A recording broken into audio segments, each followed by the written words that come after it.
I'm going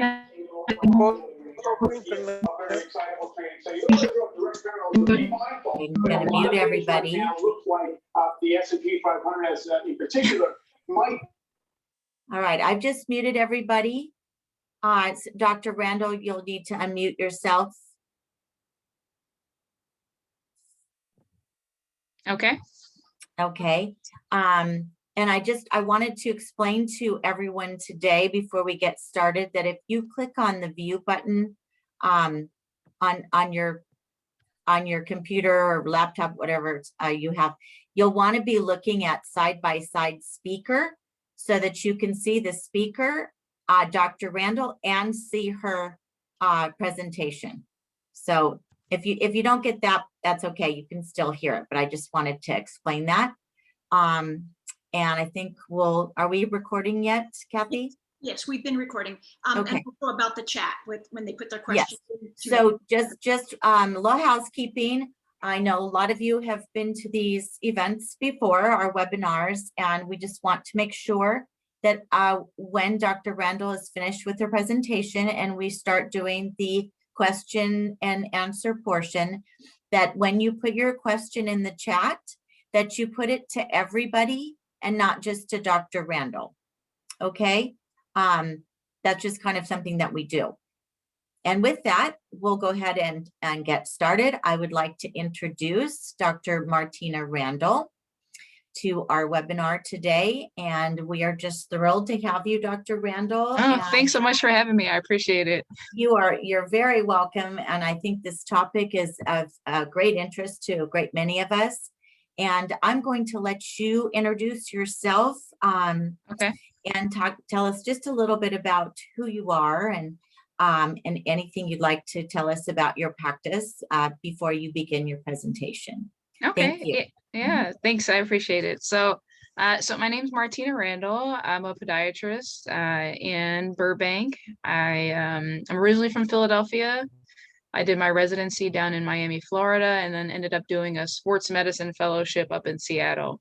But I have been in Southern California now for the past 4 years. Spent 3 years in Temecula with an orthopedic group doing foot and ankle there, and decided to go into private practice now here in Burbank. And so getting to know the greater LA region. So I currently have privileges at St. Joseph's Hospital, Providence in Burbank, and also at Glendale Adventist. And just hoping to become a part of the community and be a resource and, an advocate for my profession. And so I tried to put together something that was a little broad and, hopefully it's cohesive. But if you have any questions, please feel free to ask away. I put in some musculoskeletal pathology, so some arthritis talking, some tendon talking, but also I did want to make sure I brought up, vascular disease that can affect the foot and ankle and some other things like diabetes that's specific for foot and ankle. So we'll just kind of dive in and, please, like I said, feel free to ask questions that you have. Okay, so I just wanted to start by what is a podiatrist? So a podiatrist is essentially a physician who treats the foot and ankle. There are varying degrees of what we treat, and usually what I'll tell someone is it's almost like, we've captured a location of the body, but we cover everything that has to do with that particular location. So from skin to nails to foreign bodies to infections to fractures to arthritis, we essentially treat all those different variety of pathologies, but confined to the foot and ankle. And so I do foot and ankle surgery. And so I'm essentially a podiatrist, a surgical podiatrist who surgically treats all those particular things. So in clinic, I might see a diabetic patient in one room. I might go see an ankle fracture in the next room. I might do an ankle replacement on the next patient. I might provide orthotics. I might do injections. So for me, I like the wide array of pathology that I'm able to treat. And it keeps me guessing, and I never get bored with it in that way. So this is just a nice overview of some things that I treat on a daily basis: bunions, hammer toes, heel pain, sports injuries, arthritis and deformities, again, diabetic complications, Achilles tendon issues, ingrown toenails, all types of things that can affect the foot and ankle. So we'll just start with diabetes, and I'll try to just give like I said, a general overview of why you would come and see me for these particular issues. So diabetes, as we know, is a systemic issue that affects the major arteries and nerves. And so unfortunately, the smaller arteries and nerves are the ones that are primarily affected. So a diabetic patient can develop numbness and tingling in their toes. They can also develop problems with their vision and also problems with the kidneys. And those are the areas that have the smallest arteries. And so for a patient to come in and see me, it's a part of their routine foot check. And what that means is, because the arteries and nerves can be affected, these patients will often have numbness and tingling and not be able to perceive when they step on something that could potentially be dangerous. So we always want to watch for infections. And then when it comes to circulation, these patients will often have less blood flow to a particular area. So if there is a cut or a sore, it's harder for this to heal. And so usually a lot of what I do initially is education. We talk about different ways to prevent these types of issues, like an ulceration or a sore that doesn't heal. We talk about different ways to improve that neuropathy or those nerve issues. And so we talk about blood sugar control, and we talk about why that's so critical. And so I'll review a diet with a person. And then we'll also talk about ways to improve circulation. And so what a lot of patients don't know are kind of the signs and symptoms of all these things. So one sign that everyone should be aware of is when the arteries become clogged, you can often get what's called claudication. And what that means is you walk a particular distance, and after walking that distance, your legs will begin to cramp. And that cramping is due to the need for your muscles, the demand for the muscles to require more oxygen. And when those vessels narrow, the oxygen flow down the leg can be decreased. And so we'll kind of review that a little bit later, but that's a big part of the diabetic evaluation. Another thing that I'll do is I'll do what's called a sensation test. And so what that sensation test does is I use a special device, and I apply it on a couple areas on the bottom of the foot. And in applying it in those areas, I'm able to perceive whether or not a diabetic patient can or can't discern a potential danger that they may step on. And so in patients who can't discern that potential danger, we even go further into the education, because these are patients who will have to keep visual checks on their feet in order to make sure they don't end up with a complication. So oftentimes, unfortunately, a diabetic patient will find out for the first time they're diabetic in the ER. And these are patients that I'll see with a variety of, infections. And unfortunately, a lot of times these go on to amputation. And so when I see someone in clinic and everything is, on the up and up, and maybe they're doing their first evaluation, I try to be as thorough as possible so that doesn't end up happening. So again, diabetes is a chronic disease. It occurs when you have, too much glucose or sugar in your blood, and patients are either treated with some oral medication, with diet management, and sometimes with insulin, depending on the type of diabetes that you have. So again, diabetes affects the blood vessels, the eyes, those small arteries, the feet, because they have small arteries, also the kidneys, which isn't mentioned here, but the nerves as well, and the different vessels that supply those organs that I mentioned. Okay. So we kind of reviewed this already. I kind of jumped ahead, but essentially nerves and arteries are the primary indicators or the primary area that's affected with diabetes. And you can imagine it's a recipe for a disaster, having, an open sore, not being able to perceive that you have that opening. And then if you couple that with the ability to not heal as well due to poor circulation, it's kind of a recipe for disaster. So again, signs of poor circulation, cramping of the legs, that's called claudication. And that typically is earmarked by walking a particular distance and then having pain. For example, a patient comes in, they walk around the block one time. After walking, they have to sit down due to leg cramping. If they sit for a minute or two, the cramping subsides and they're able to walk again around the block one time. So that is typically how a patient will present. Should I take a moment to look at the chat now, or should we just continue? I think we'll hold all the questions till the end, and people Okay. can write questions in the chat so they don't forget them. Okay. And you can just go through all of them at the end. Will probably be easier for everyone to follow. Okay, perfect. Mhm. Okay, so ways to prevent nerve damage. The best way is to have a good hold of your sugar level. So particular markers that we look at, obviously a daily fasting glucose is one that we look at, and having numbers that range in between 120 and 140 is going to be more ideal. There's also a number called a hemoglobin A1c that we track, and that is a 90-day view of what your blood sugar is on a daily basis, and it's more of a cumulative number, and that number usually ranges in between, anywhere from 5.5 on the low end to 7 or 8, but we like that number to be around 6 or 6.5. That usually tells us that the blood sugar on a consistent basis is staying within the 120 range.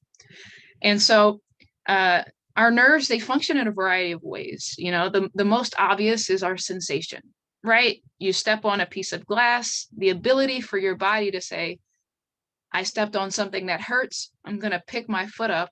That's called sensation. But nerves also function in ways that we don't necessarily perceive them, and we call that autonomic function. So not only do our nerves control the motor and when we're moving different muscles, but they also control functions that happen on a more microscopic level. So when you have diabetes, oftentimes people will end up with dry skin, and that can lead to a crack or a fissure, particularly in their feet, and that can lead to an infection. And so we call that autonomic function. So the way that the vessels contract and expand as a result to heat or cold temperatures can go awry. And so patients with diabetes end up with, like I said, cracks and fissures in their feet. And so they have to kind of take it an additional step to make sure they stay well moisturized, or something as simple as dry skin can end up with an infection, unfortunately.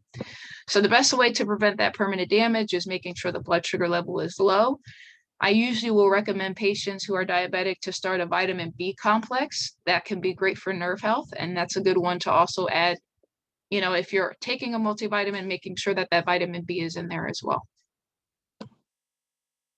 So again, dry skin, you're more prone to fungal infections because the nerves essentially control the way that muscles and tendons contract. You can end up with deformities of the toes, and those are called hammer toes, and we'll talk about that a little bit later. Because the arteries supply blood down to our distal extremities where our toes are, and sometimes that circulation can be compromised. You can end up with fungal infections and very thick discolored nails. You can end up with ingrown toenails that can be problematic, particularly when they end up with infection. And there's a host of other things that can occur. So, the mainstay is for someone who's diabetic is to at least have a relationship with a podiatrist so that you can get the education that you need for your particular situation. Okay. So here's peripheral arterial disease a bit more in depth. So what this person is doing, they have 2 fingers on the top of this foot. They're essentially examining for a pulse. So when someone comes in for evaluation and they're complaining of foot pain, one of the first things I'll do is make sure that their pulses are nice and bounding. A good pulse is an indication that you have good blood flow. If you don't have a good pulse, then we kind of go through a more thorough examination, talking about leg cramping, potentially getting some other tests that determine, the circulation for that patient. So like we talked about, when the arteries are completely open, oxygen is able to travel down from the heart down to the tips of the toes, And when there's narrowing in the artery that you can see on the image on the right-hand side, there's plaque that builds up within the artery that decreases the space and doesn't allow as much blood to get down to the extremity. And when that plaque is so severe, it can end up with complete blockage, and we call that stenosis. And so whenever an artery is completely blocked off, then that particular highway, essentially, that the blood has been traveling on is occluded, and that can become an issue. So one of the things that we'll do is we get a special test called an arterial ultrasound, and that's a good non-invasive test.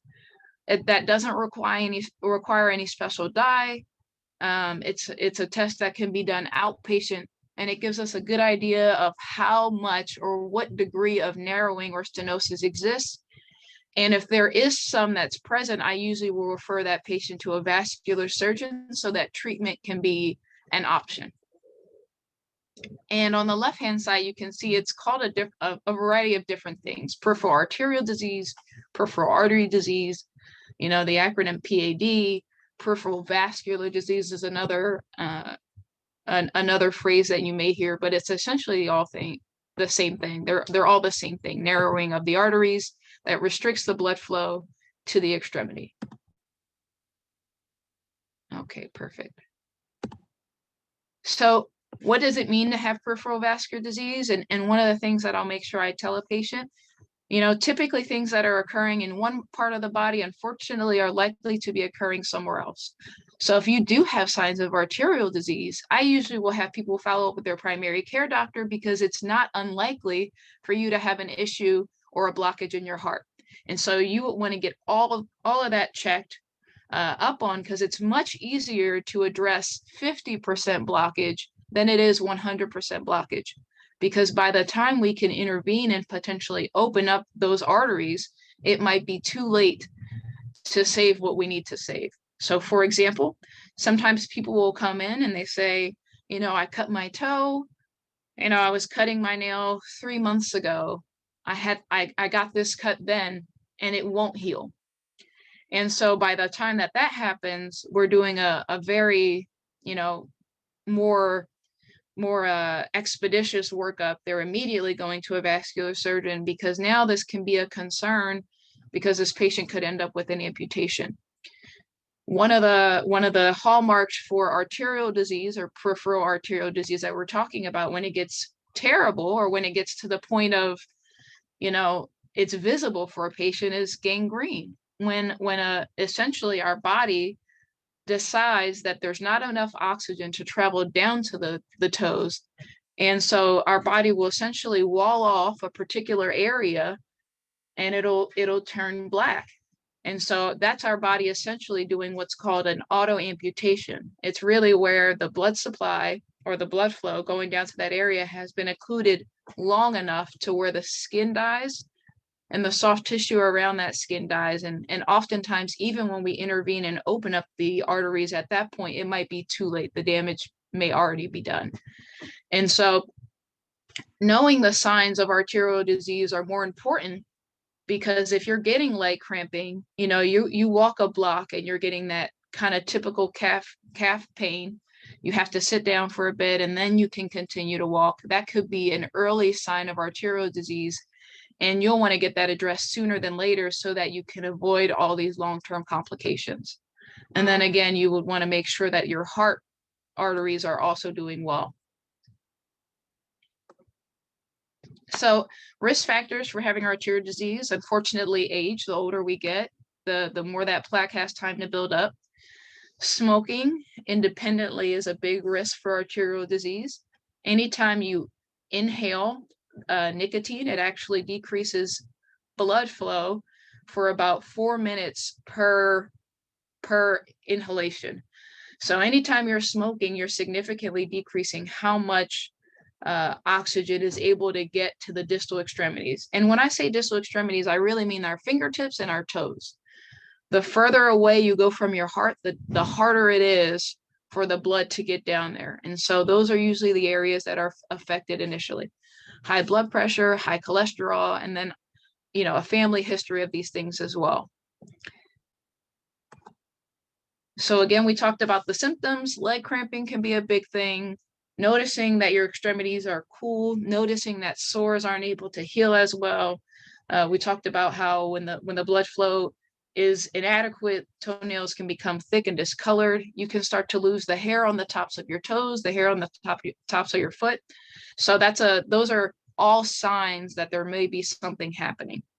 And so one of the things that you can do to treat peripheral vascular disease on your own, along with also going to see a specialist like a vascular surgeon, coming to check with someone like me, is regular exercise. So exercising routinely is a good way to establish what we call collateral blood flow. And so the way I usually explain this is our major arteries are like highways, and collateral flow is more like side streets. And so if you have a major blockage on the highway, there can still be a way for that blood to make it down to the foot via these side streets. The more you exercise, the more these side streets become apparent. And there's tons of studies that show the more someone exercises and pushes through that cramping, they actually promote angiogenesis, which is the formation of new blood vessels. So exercising, especially through that threshold of pain, is a good way to increase the blood flow down to your toes. Obviously, smoking is a risk for developing arterial disease. Smoking cessation is going to be something that you can do to stop that. Having a heart-healthy diet can limit plaque formation. Also, limiting red meat has been known to limit plaque formation as well. And there's ultimately some medication that can be prescribed to actually increase the pliability of red blood cells. So that just means it allows the blood cells to become more flexible, so that in the event that there is plaque, they're able to easily slide through that particular artery and make it down to the toes. And there are surgeries that can be done to improve blood flow. Some of them are minimally invasive. I'm sure people are familiar with the term a stent or a vascular stent, where a small wire is inserted into an artery and then inflated, and it actually expands and opens the artery back up. But those are some mainstay treatments for arterial disease. Okay, so all in all, when it comes to arterial disease, it makes other issues a bit more complicated. If you do have a hammer toe or a bunion and you end up with a sore because your hammer toes are rubbing on the tops of your shoes, having poor circulation can lead to an opening. That opening is a lot more complicated to treat when we don't have the blood supply that we need in order for that particular area to get the oxygen in order to heal. So arterial disease in general is important to be able to identify and treat, particularly earlier versus later. So we'll transition into some more musculoskeletal things. I tried to put in kind of the most common diagnosis that people come in for, and one of them for sure is heel pain or plantar fasciitis. So this picture does a good job of depicting essentially what the plantar fascia is. It's a long band of tissue that goes from the ball of your foot to your heel. And it's essentially our internal arch support. And so what people usually come in complaining of is pain first step in the morning. That pain usually can improve as they start to maneuver and walk during their day, but towards the end of the day, they'll end up with some pain when they've been doing a lot of walking. And so what happens is this fascial band, or this band of tissue, will get these small micro tears. And that tearing causes inflammation, and that's what causes the pain. So the pain is usually at the first step in the morning, because as we rest at night, that fascial band has time to rest and attempt to heal. And then when we go to step up in the morning, we're actually inciting an acute trauma. And so you get that new onset pain after being at rest. And so again, pain at the bottom of the heel, pain first step in the morning, and then again, pain when you're up on your foot for a prolonged period of time. So plantar fasciitis can be treated with shoe inserts. There's some stretching exercises that I'll typically show people to do, anti-inflammatory medication such as ibuprofen or Aleve, And sometimes when it's bad enough, people will get an injection, and that's essentially an anti-inflammatory medication that's administered directly into the area that's affected. So we'll do a heel injection, and that can usually decrease the localized inflammation. So injections can be used for a variety of things, and we'll kind of review how injections are used for arthritis a little bit later.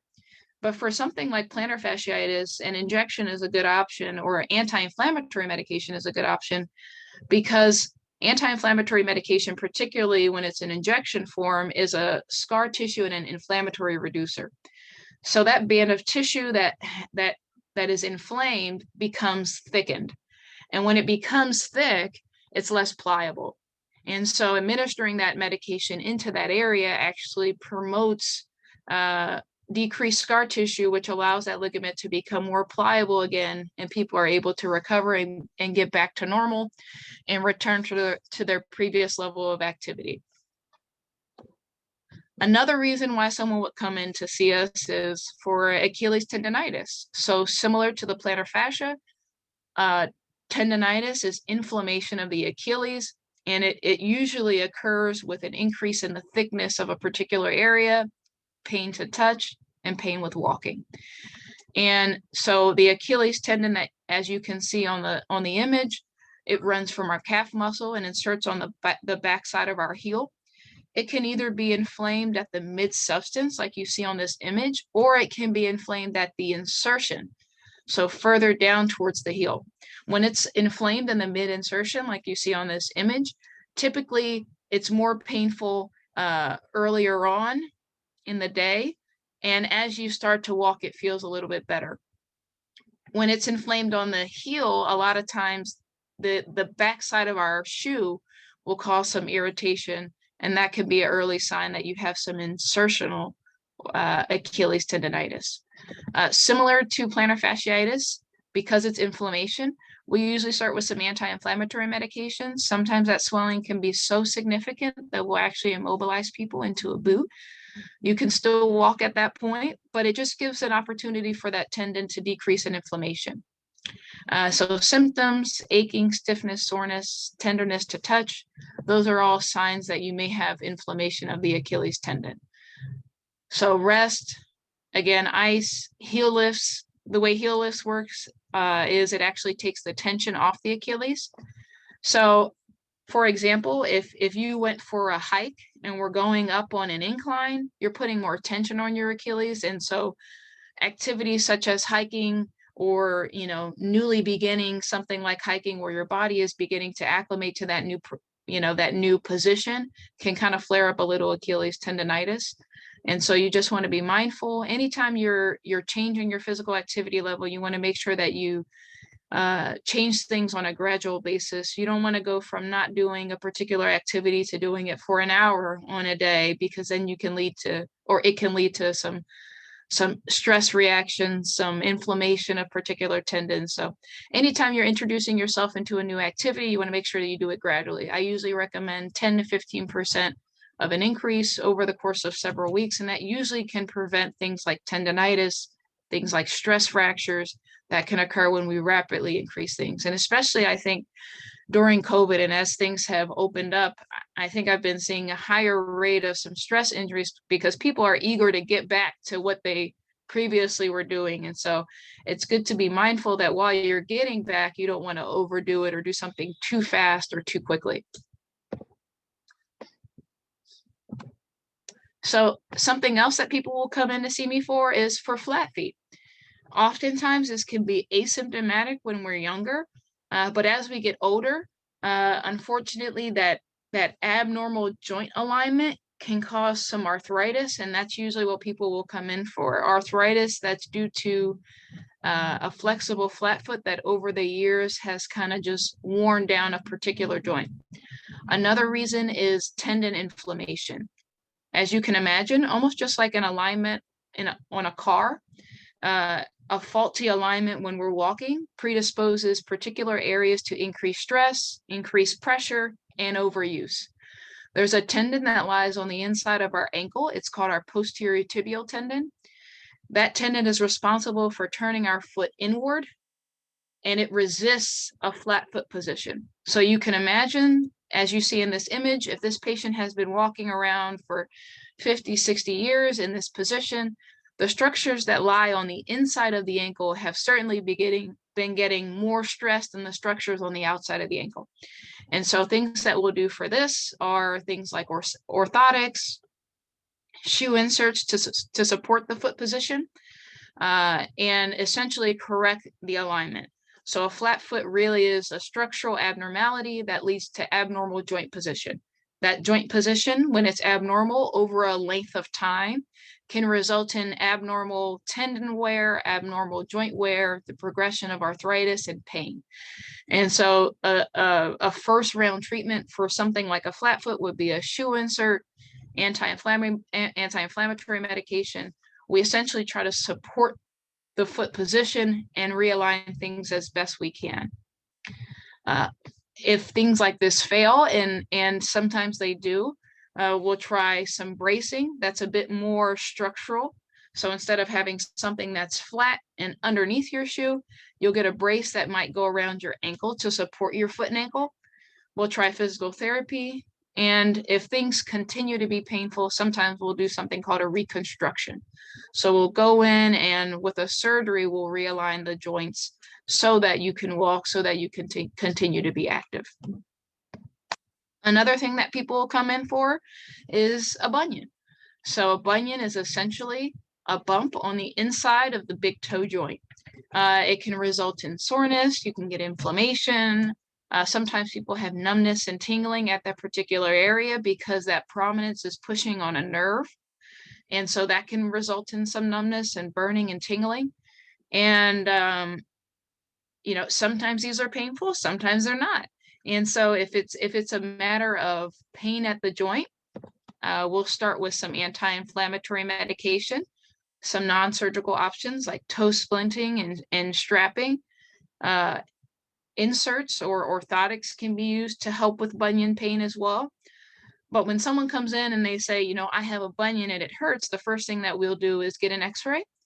I want to look and see the alignment, see how bad the bunion is or how far over the metatarsal is. So in our foot, you have toes at the very tip that you see at the top of this x-ray screen.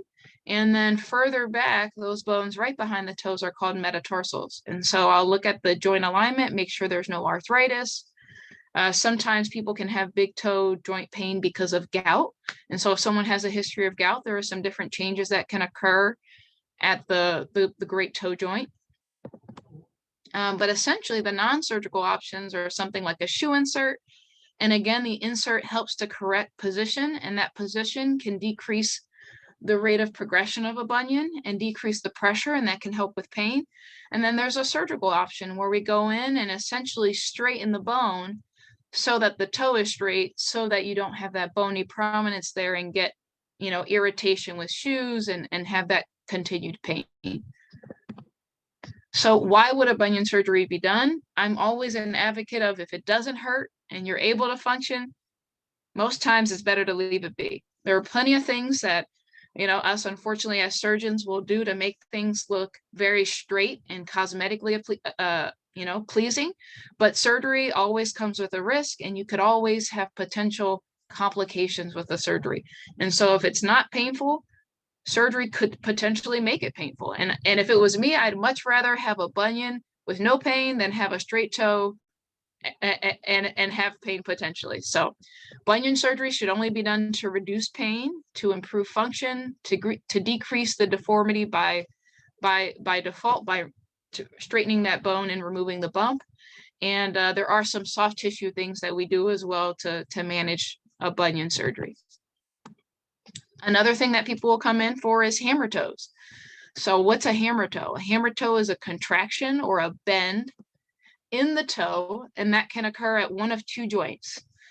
You have a joint that's closer to the nail bed. We call that the distal interphalangeal joint. And there's a bend or a joint a little bit further closest to the back of the foot, and we call that a proximal interphalangeal joint. So you can technically have a hammer toe at two different joints.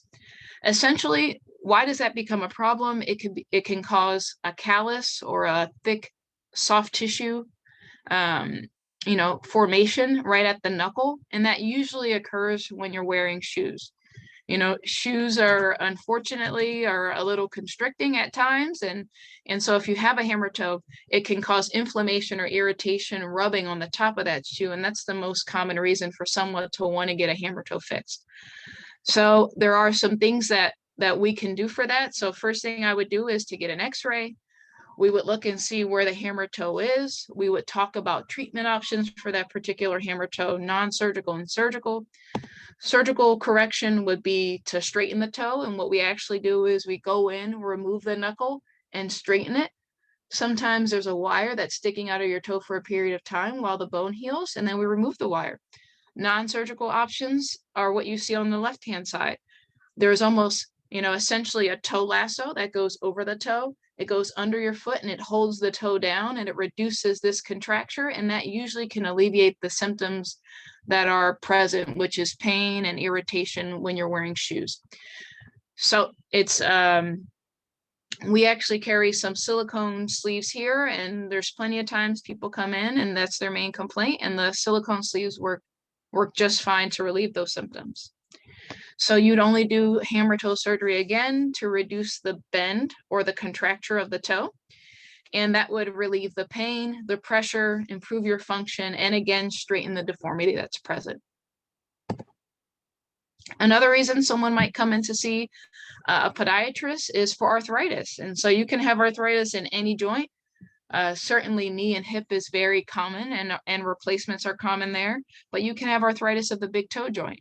And so I briefly mentioned gout, and gout is typically, presents itself in the big toe joint. And so gout can be a cause of arthritis, or hallux rigidus, that's the official name, but arthritis of the big toe joint. And so what you'll see is a bony prominence or an elevation or fluid within the big toe joint. It becomes painful to walk, painful to bend. As certain activities can become painful, such as squatting. We get a lot of plumbers for whatever reason. I guess plumbers squat a lot. And so when they have big toe joint pain, it's really cumbersome because it can limit how much they're doing at work, and they have to position themselves a little bit differently. With all arthritis, it's really about symptom management. And so we can start with something like an orthotic, something like anti-inflammatory medication, and that would be by mouth, something oral. There's also some topical anti-inflammatory medication that patients can take. Sometimes we do a cortisone injection, and that decreases some of the inflammation, and physical therapy. So the difference between a cortisone injection for arthritis and a cortisone injection for tendonitis is, with arthritis, we're treating a symptom.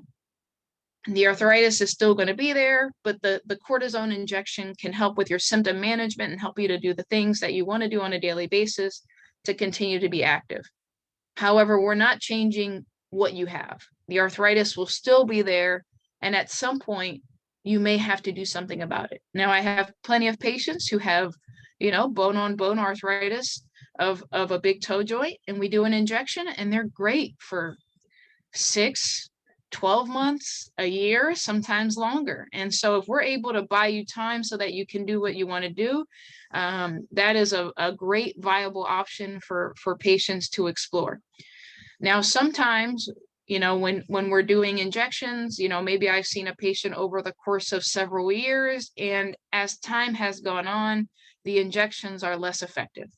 And so that's when we start to talk about other treatment options, and that could be in the form of a surgery. So with big toe joint arthritis, you can actually do a big toe joint implant, and that's what you see on the right-hand side, where that's a big toe joint replacement.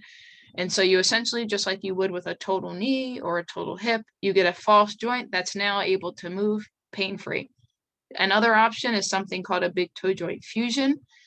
And a fusion just works by, instead of having a joint there that's able to move, we combine the two bones with plates and screws, and now that joint is not painful because it doesn't move.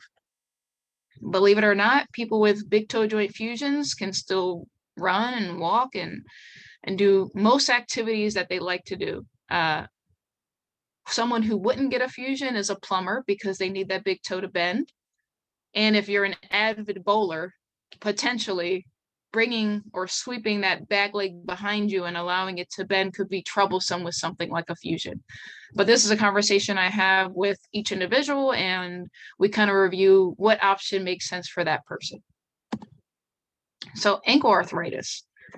Ankle arthritis is something that I see patients for. So arthritis is very common. You know, it can affect a variety of joints, and we talked about the big toe joint, but you can also have arthritis of your ankle. Most commonly, someone who would have arthritis of ankle is somebody who has a history of ankle trauma. You know, maybe you sprained your ankle a lot when you were younger. You may have had an ankle fracture. Those patients are going to be predisposed to more pathology or have a higher rate of having arthritis of the ankle joint. So it's hallmarked by swelling, pain, decreased range of motion, and patients will come in and essentially the options are similar to that of the big toe joint. So we do anti-inflammatory medication, we do injections, we can do bracing. Essentially the way bracing works is bracing helps limit the range of motion that's there. The less an arthritic joint has to move, typically the less pain you'll have. So what is arthritis? Arthritis is essentially a bony destruction. Each joint has cartilage on either side. So I usually will compare cartilage to a smooth marble. So if a joint is to glide, you have smooth marble that's present on either side of the joint. And when that cartilage is there, there's no pain because the gliding is without any stress. As that marble wears down and the joint space narrows, you essentially get this exposed trabecular bone. And that almost looks like sponge.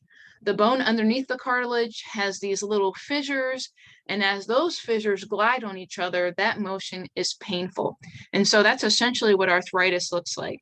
The cartilage is gone, you have exposed bone present, and when that exposed bone goes through range of motion, it's painful. And so that's what arthritis is, regardless of the joint. And so again, symptoms of that are pain, swelling, difficulty walking, and the options that we have with that are oral anti-inflammatory medication, bracing, injections, and then ultimately a surgery can be done. And so there's actually an ankle replacement surgery that can be done or a fusion surgery that can be done.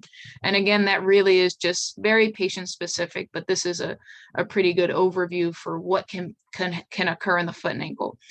And so I wanted to put in, you know, a big deformity correction and then also ankle fracture. So as you can see, there's such a wide variety of what can happen in the foot or ankle.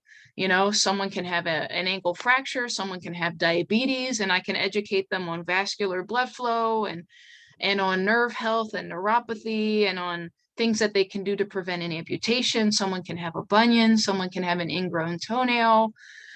Someone can have a collapsing arch or a flat foot. And so I see a wide variety of all of that pathology in the office. And so why would someone come to see a podiatrist or a foot and ankle surgeon? Certainly for pain, certainly for education if you're diabetic, and you know, potentially for advice on what to do with that pain, with that potential deformity, and with a systemic issue like vascular disease or diabetes. And so again, this is kind of just like a little bit of a wrap up of kind of what we talked about. So one of the big things for me is I want to make sure that patients are educated on exactly what they have, their options moving forward, make sure they have a good understanding of what the diagnosis is, and we kind of work a treatment plan together. And again, a lot of that could be education, some of that might be bracing, some of that might look like injections, and you know, probably on the more rare side, someone who needs surgery, and we kind of move forward and develop a plan together as a team. And, you know, I just try to do my best job and make sure everyone's educated and so they can make an informed decision. So I feel like that was a lot. I hope it wasn't too much. This is my contact slide. If anyone has any foot or ankle issue, feel free to come in and see me. But if you have any questions, I guess I'll pull that chat up now. And I hope you enjoyed the talk and I hope you learned something. Thank you, Doctor. That was very interesting. I could give you a million questions, but I'm going to let, yeah, I'm going to let our members do that in the chat. And I'm Okay. just going to let you take over